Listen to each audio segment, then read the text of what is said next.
5 seconds to go.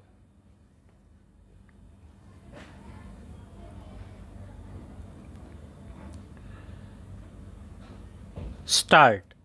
Coming back to the facts of the instant case, the learned single judge of the High Court cannot be faulted for holding that the appellant NCB could not have relied on the confessional statements of the respondent and the other co-accused recorded under section 67 of the NDPS Act in the light of law laid down by a 3-judges bench of this court in Tufan Singh Supra, wherein, as per the majority decision, a confessional statement recorded under section 67 of the NDPS Act has been held to be inadmissible in the trial of an offence under the NDPS Act.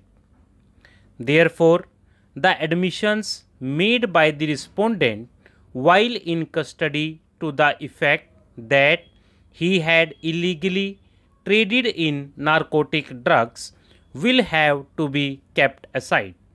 However, this was not the only material that the appellant NCB had relied on to oppose the bail application filed by the respondent. The appellant NCB had specifically stated that it was the disclosures made by the respondent that had led the NCB team to arrive at and raid the godown of the co-accused, which resulted in the recovery of a large haul of different psychotropic substances in the form of tablets, injections, and syrups.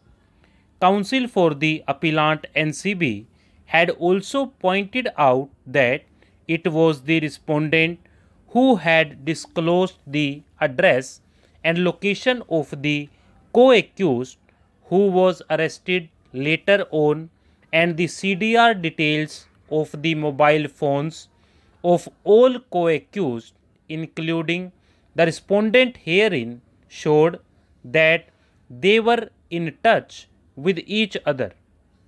Even dehors the confessional statement of the respondent and the other co-accused recorded under section 67 of the NDPS Act, which were subsequently retracted by them. The other circumstantial evidence brought on record by the appellant NCB ought to have dissuaded the High Court from exercising its discretion in favor of the respondent and concluding that there were reasonable grounds to justify that he was not guilty of such an offence under the NDPS Act. We are not persuaded by the submission made by learned counsel for the respondent and the observation made in the impugned order that since nothing was found from the possession of the respondent, he is not guilty of the offence for which he has been charged. Such an assumption would be premature at this stage.